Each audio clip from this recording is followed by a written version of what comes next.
وقت میں کو رکھ کر لو ریکارڈنگ کرتی ہوئی.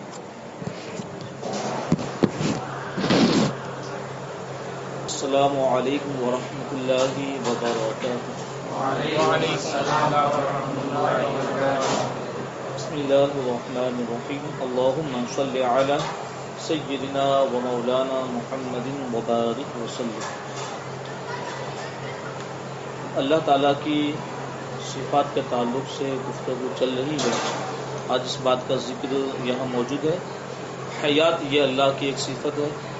قدرت، سننا، دیکھنا، کلام، علم، ارادہ، اس کی صفات ذاتیہ.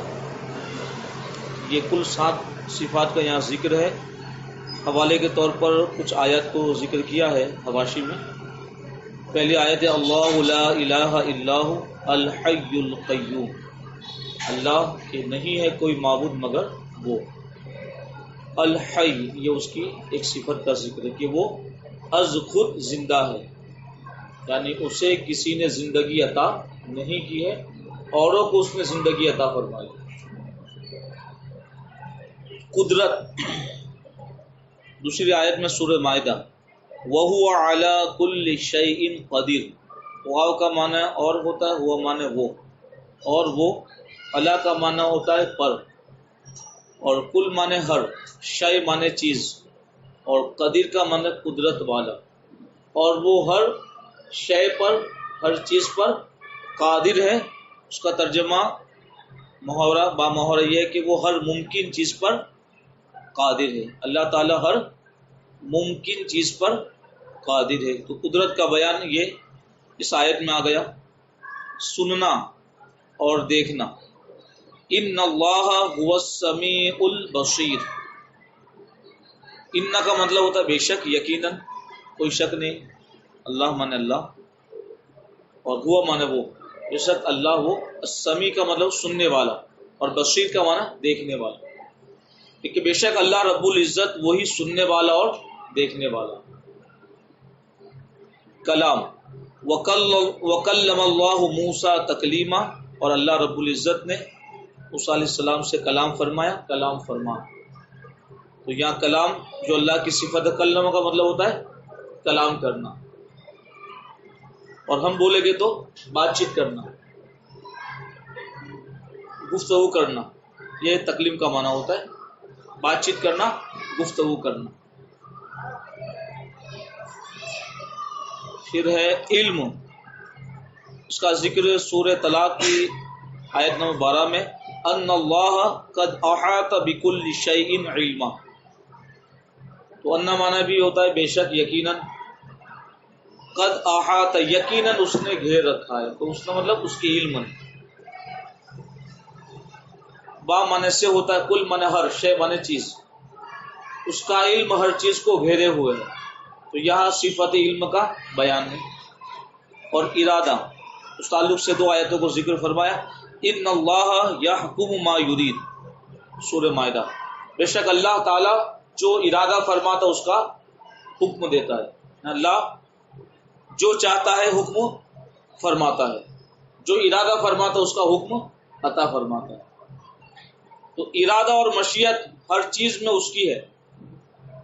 ارادہ اور مشیت، لیکن حکم اس کا نہیں ہوتا ہے ہر چیز کا. ان ربک فعال لما یرید. ان معنی بے شک، ربک تیرا رب، اور ادب کے ساتھ کہ بے شک تمہارا رب جو چاہتا ہے کرتا ہے. فعال کثرت سے. کون سا اس کا نہیں ہوتا ہے، وہ سمجھ میں نہیں ہے. اس کا ہوتا ہے مشیت اور ارادہ ہر چیز میں اللہ کا ہے، حکم اس کا نہیں ہوتا ہے. یعنی وہ چیز اس کے لیے میں نے ذکر کی کہ کچھ لوگ شک اور شبہ کرتے ہیں کہ جب گناہ بھی اللہ نے پیدا فرمائے اور بھلائی بھی، یعنی اچھے کام اور برے کام، تو پھر بندہ اس پر گرفتار، یعنی اس کو سزا کا مستحق کیوں قرار دیا جاتا ہے. تو مشیت تو اللہ کی ہے، ارادہ بھی اس کا ہے، لیکن اللہ تعالیٰ بندے کو برے کام کا حکم نہیں دیتا ہے، اور اللہ تعالیٰ بندے کے برے کام کو پسند نہیں فرماتا۔ بندہ جب برا کام کرتا ہے تو اللہ کی ناراضگی ہوتی ہے، تو اللہ راضی نہیں ہوتا ہے، اور اللہ نے برے کام کا حکم نہیں دیا۔ یہ اصل میں یہ بات اس لیے ذکر کی کہ ایک فرقہ جو گزشتہ صدیوں میں گزرا تھا، اس کا کچھ اثر آج کے لوگوں نے بھی لیا ہے۔ اس فرقے کا نام ہے معتزلہ۔ انہوں نے کہا کہ اللہ تبارک و تعالی نے صرف اچھے کام، یعنی اس کی مشیت اچھے کام سے متعلق ہوتی ہے، برے کام سے نہیں۔ تو انہوں نے مطلب الگ لوگوں کے ذہنوں کے اندر باتیں داخل کرنے کی کوشش کی۔ اس کا ذکر اس لیے میں نے کر دیا کہ اللہ ہی کی مشیت اور اللہ ہی کے ارادے سے ہر چیز ہوتی ہے، لیکن اللہ حکم برے کام کا نہیں دیتا، اور برے کام پر وہ راضی نہیں دیتا۔ اب سمجھ رہے ہیں؟ تو یہاں کل 7 صفات کا ذکر ہے: حیات، قدرت، سننا، دیکھنا، کلام، علم، ارادہ۔ تو یہ جو زندگی ہے تو وہ اس کی خود کی اپنی زندگی، یعنی اللہ از خود زندہ ہے، اور اس زندگی کے لیے جسم کی حاجت نہیں۔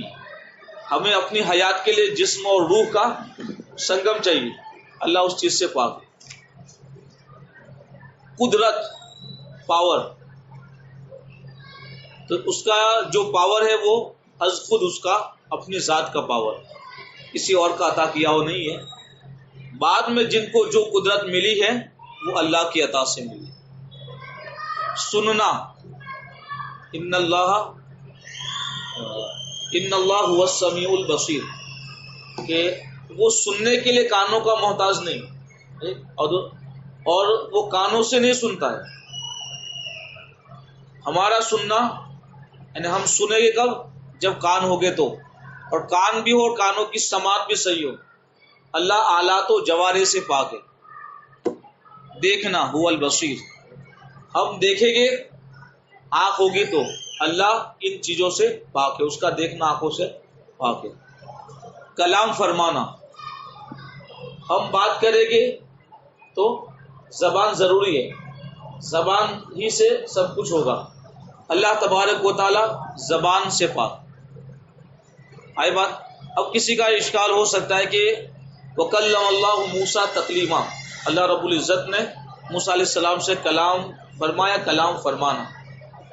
تو اس کی توضیح یہ ہے کہ وہ الفاظ نہیں تھے، وہ حروف اور آواز نہیں، کچھ اشیاء تھی، کچھ ایسی چیزیں جو اللہ کے کلام پر دلالت کرنے والی۔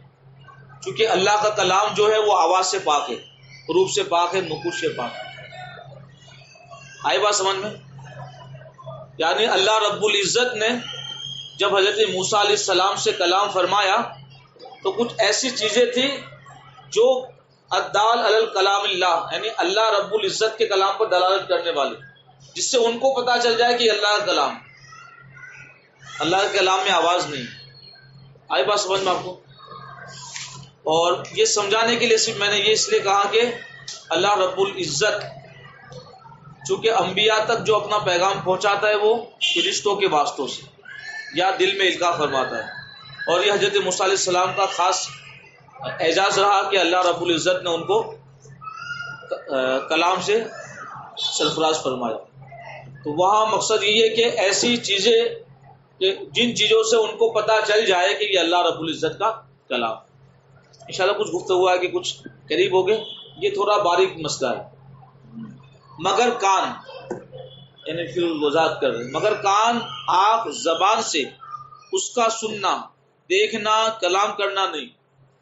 یعنی سننے کے لیے کان کی حاجت نہیں، دیکھنے کے لیے آنکھ کی نہیں، کلام کے لیے زبان کی حاجت اللہ کو نہیں ہے۔ مگر کان، آنکھ، زبان سے اس کا سننا، دیکھنا، کلام کرنا نہیں۔ کیوں نہیں ہے؟ کہ یہ اجسام ہے، یعنی جسم ہے، اور اجسام سے اللہ پاک ہے۔ ہر پست سے پست آواز کو سنتا ہے، ہر باریک سے باریک جس کو ہم سن نہ سکے، محسوس بھی نہ کر سکے، تو ہر پست سے پست، ہر باریک سے باریک آواز کو سنتا ہے اور ہر باریک سے باریک کو. یہ پست کا مطلب ہوتا ہے بالکل دھیمی آواز، باریک الگ ہوتا ہے، وہ دیکھنے سے تعلق ہے. اور یہ پست کا مطلب ہوتا ہے بالکل دھیمی، سلو. اور ایسی سلو کے مطلب کبھی کبھی ایسا ہوتا ہے کہ انسان کو دو لوگ بھی ہو اور وہ ایک ہی ساتھی سے بات کر رہا ہو، کبھی تو پوچھنا پڑتا ہے کہ تم کیا بولے. تو وہ ہر دھیمی سے دھیمی آواز کو سنتا ہے اور ہر باریک سے باریک، باریک کا مطلب ہوتا ہے بالکل ریزے ریزے جو ہو جاتے ہیں کہ خوردبین سے بھی محسوس نہ ہو، یعنی دوربین وغیرہ سے بھی پتہ نہ چل سکے، لیکن اللہ تعالیٰ کو وہ ساری چیزیں دکھتی ہے. محسوس بھی نہ ہو، وہ دیکھتا ہے، بلکہ اس کا دیکھنا انہی چیزوں پر منحصر نہیں ہے. آپ کو بتایا نا کہ وہ اس وقت دیکھتا تھا، دیکھ رہا تھا جب یہ چیزیں وجود میں نہیں آئی تھی. کسی چیز کا وجود نہیں تھا تب بھی وہ بصیر تھا. جب کوئی چیز تھی نہیں تب بھی وہ علیم تھا.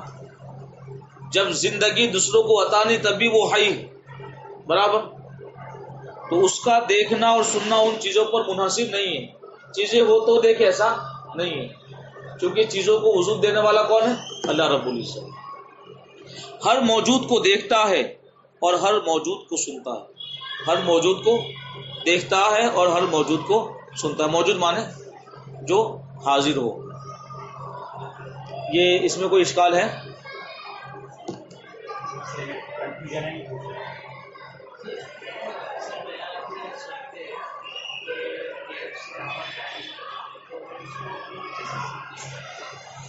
وہ ہمارے لیے گئے ہوئے. انہیں آپ کیا پوچھنا چاہ رہے ہیں؟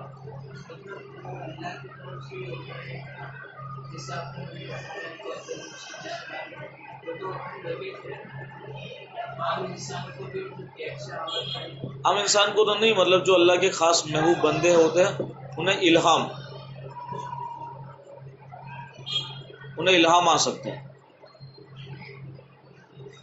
یعنی انہیں الہام، اللہ رب العزت ان کے لیے ایسی چیزیں آشکار فرما دیتا ہے کہ بعد میں آنے والی چیزیں پہلے وہ اپنی زبان سے بیان فرما دیتے ہیں.